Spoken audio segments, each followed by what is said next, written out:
United States remains committed to preventing Iran from gaining a nuclear weapon, and we remain committed to a diplomatic outcome of the nuclear issue. But if Iran isn't willing to engage seriously, then we will look at all the options necessary to keep the United States secure. Defense Secretary Lloyd Austin in Bahrain last weekend warning Iran that the U.S. is committed to countering its nuclear ambitions, even as the Biden administration works to revive the 2015 nuclear deal.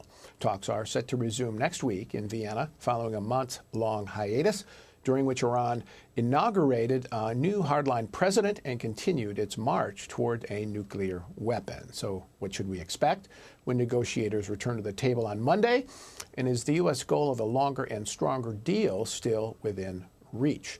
Let's ask Mark Dubowitz. He is Chief Executive of the Foundation for Defense of Democracies. So, Mark, good to see you. Before we get to the negotiations, I want to ask you, how much progress has Iran made towards a weapon since it stopped complying with the terms of the 2015 deal? Paul, it's made significant progress. The breakout time to a nuclear weapon has dropped from about a year to a couple of months, and Iran is enriching at much higher levels, getting closer and closer to weapon-grade uranium. They are operating and installing advanced centrifuges, which are much more efficient, spin weapons-grade uranium much faster, and therefore you need fewer numbers, and they're easier to hide in clandestine sites. And they're also stockpiling their enriched uranium, which, again, is lowering breakout time. I would add, Paul, much of this nuclear expansion has occurred since the election of President Biden.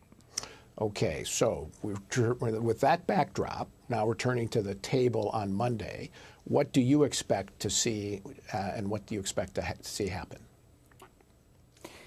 Well, I know U.S. negotiators are really eager to a deal, and Iran knows that. And so I think the Iranians, as they've been doing for a number of months, are looking to squeeze greater and greater concessions out of the U.S. negotiating team. Remember, Paul, the U.S. and Iran are actually not even speaking directly. The Iranians refuse to speak to the United States, and so they're sitting in separate rooms, and the Europeans are jumping back and forth as facilitators. What I expect to see is it'll take time. The Iranians will squeeze and squeeze, and eventually there'll be a new deal. It'll be a shorter and weaker deal than even the 2015 deeply flawed nuclear deal of the time. Okay, so I guess the question is, if it's going to be weaker and shorter than the original deal, why does the U.S. want it so much? Is it because they just want to say, we put Iran in a box and it put it on a shelf and it's not our problem anymore? Exactly right. I mean, National Security Advisor Jake Sullivan has said that we're going to put Iran's nuclear program in a box. The problem is that box will be expanding over time and it'll be connected to a nuclear detonator. But I think from a political perspective, they want it in a box, they want it on the back burner, and they want to move on to other domestic international priorities. And they can say then, we got a deal, even though it's a deal that I've called less for more, where we get fewer nuclear restrictions in exchange for more economic sanctions relief. And the Iranian motives here are principally to get the economic sanctions lifted. Is that their main goal? And obviously, they must feel that they can continue to make some progress on a bomb. Otherwise, they wouldn't do the deal. No, exactly right. I mean, look, the Trump administration in their maximum pressure campaign devastated the Iranian regime and its economy. I mean, the accessible foreign exchange reserves dropped from about $120 billion to $4 billion. Well, since the election of President Biden, those numbers have been going up. The Biden administration is not enforcing powerful economic sanctions, and the Iranian economy is starting to recover. And so the Iranians know with more sanctions relief, more economic relief, they can harden their economy against the use of future U.S. pressure, and they continue taking patient pathways to nuclear weapons as these minimal restrictions themselves will sunset over time. Is there any evidence that you've seen that the Iranians are moderating their behavior in terms of aiding region-wide, in terms of abetting terrorism, helping these proxy armies and militias in Iraq, in Yemen, and in Lebanon?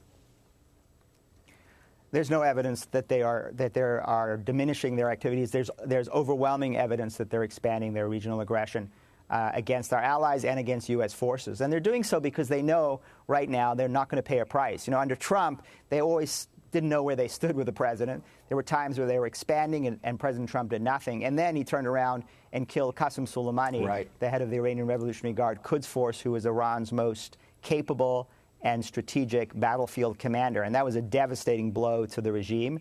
And that got them thinking that if they continue to move forward in any kind of aggressive way, the United States would use all instruments of American power to counter them.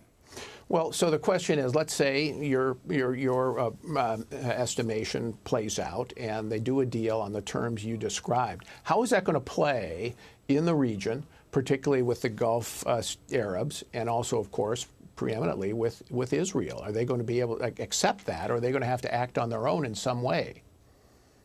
Well, Prime Minister Naftali Bennett of Israel has already made it clear in recent days that he will not accept that. That Israel is not a party to the JCPOA, the 2015 deal, or to any new, shorter and weaker deal, and that the Israelis will use all instruments of Israeli power to counter the Iranian nuclear program, which for them, a nuclear weapon is existential for their survival, as the Iranians have made clear their plan is to exterminate the Jewish state. So there's no way they're going to sit by.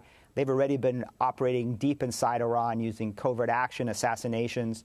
I imagine that will continue to expand. And at some point, Israel may be faced with a very difficult choice, and that is to use military power to take out Iran's nuclear program, as they did in 1981 against Iraq's nuclear program, in 2007 against Syria's nuclear program. You know, the Israelis are not going to let an enemy dedicated to their destruction have nuclear weapons. All right. Thanks, Mark Dubowitz. The stakes are very high. Appreciate you coming in.